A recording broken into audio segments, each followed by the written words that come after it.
Morning students. बघा, आज आपण झटपट इंग्रजी शिकणार आहोत आणि त्यासाठी मराठीतलं वाक्य इंग्रजीत करत असताना एक सोपी ट्रिक्स आपण वापरलेली आहे. कोणती? कर्ता कर्म क्रियापद म्हणजे 1 2 3 नंबरिंग करायचं. पण तेच वाक्य इंग्लिश मध्ये करत असताना 1 3 2 1 3 2 तुम्ही म्हणताल 1 3 2 काय आहे?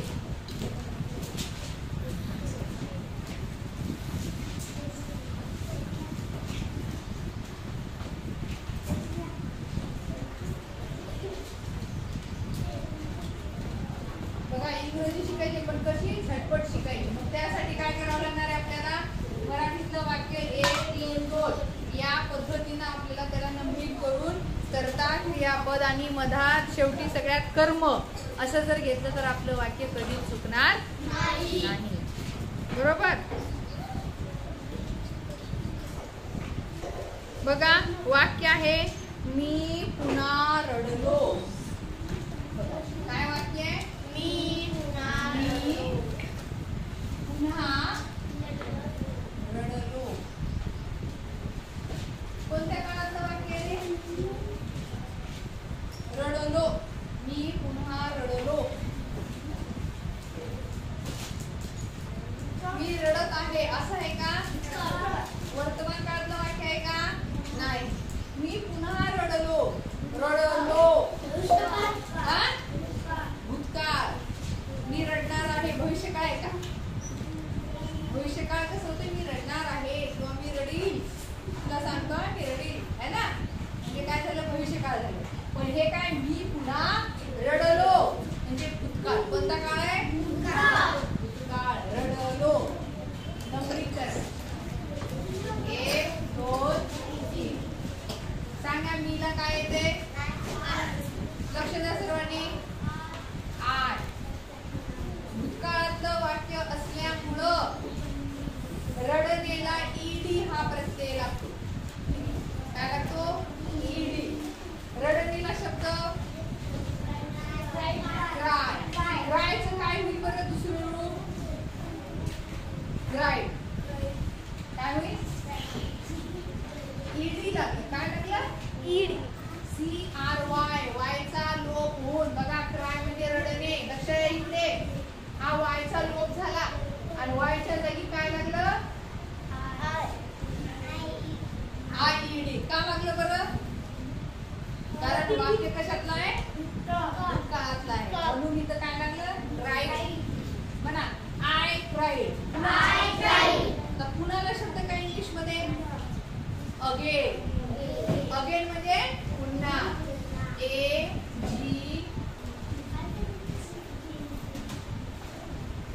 अगेन. काय शब्द आहे? अगेन. AGAIN. अगेन म्हणजे पुन्हा. I cried again. मी पुन्हा रडलो.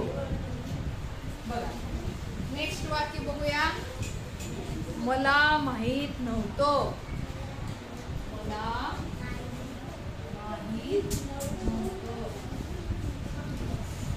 मला माहित नव्हतं. हा, कोणत्या काळातलं वाक्य आहे? सांगा पटकन. नाही का? लक्षच नाही. मला माहित नव्हतं. कोणत्या काळातलं वाक्य आहे? भूतकाळ. कोणत्या काळातलं वाक्य आहे? भूतकाळ.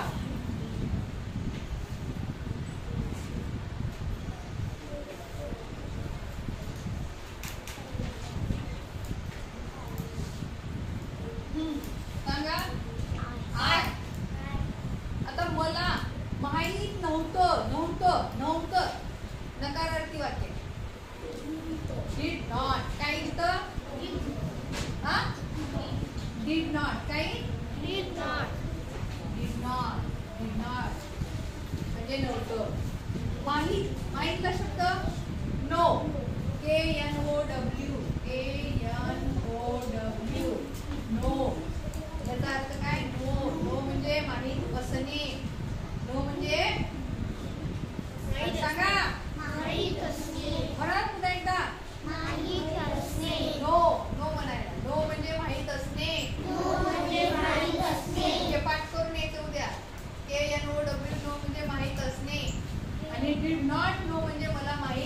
नव्हतं. लक्षात आलं? तिसरं वाक्य बघूया. मी थांबलो नाही. बघा खूप सोपं वाक्य.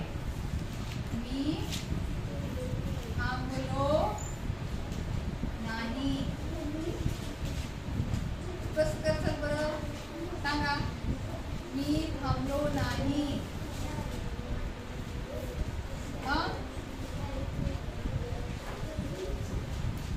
सांगा मीला काय आलं? नाही. Did not. काय? डिड नॉट भूतकाळातलं वाक्य म्हणून काय आलं? डिड नॉट आलं.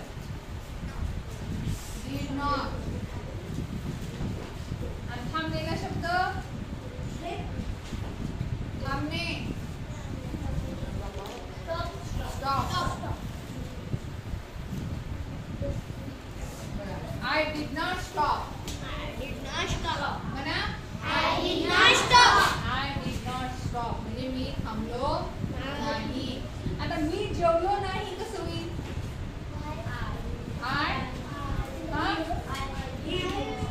I did not eat. I did not eat. मी गेलो नाही.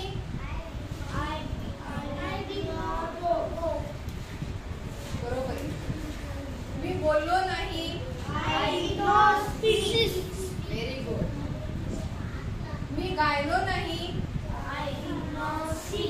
सांगा सर्वांनी. Very good. मी लिहिलो नाही.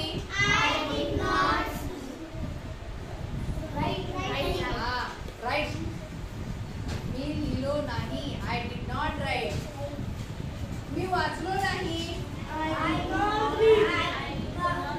नॉट. Did not. एखादी व्यक्ती म्हणजे एखादी कृती आपल्याला करायची असली तर डिड वापरायचं भूतकाळातलं वाक्य असल्यावर. मी वाचलो नाही. I did not read. हा लक्ष द्या. मी ऐकलो नाही. ऐकलेला शब्द काय? लिसन. I did not listen.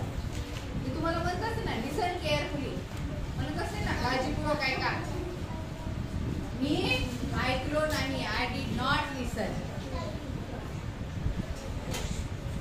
मी मदत केली नाही. I did not help.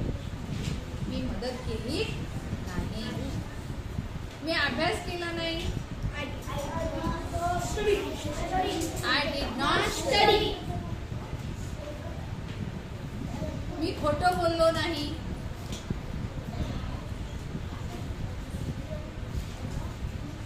मी खोटं बोललो नाही. खोटं बोलणे. खोटं बोलण्याचा शब्द काय?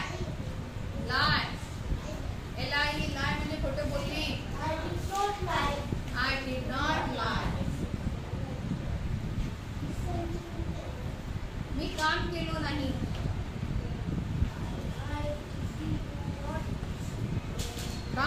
कामला शब्द मगाशीच झाले. I did not work. मी अभ्यास केलो नाही. I did not study. बघा लक्ष दिल्यावर सगळे येते. मी नाचलो नाही. I did not dance. मी प्रश्न विचारलो नाही. I did not ask question. विचारलो नाही. मी उत्तर दिले नाही.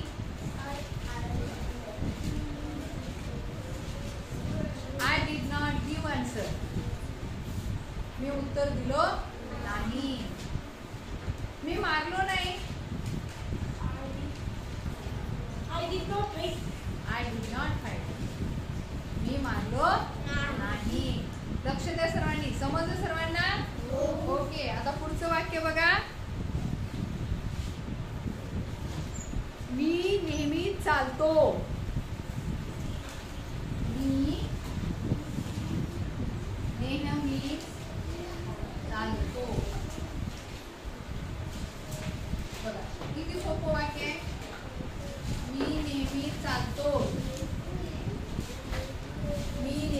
चालतो. सांगा.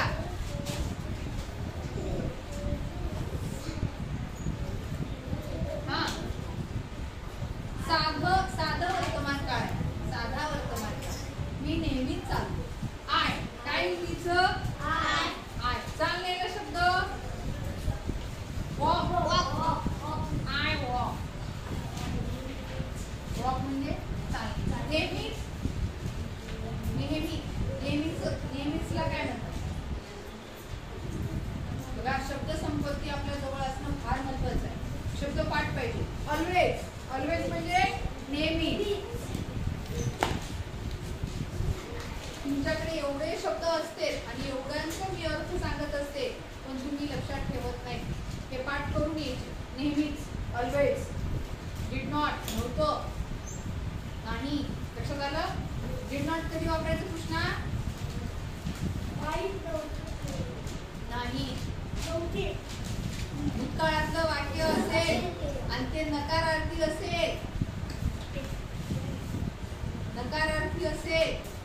नॉट म्हणजे नाही. भूतकाळातलं वाक्य असेल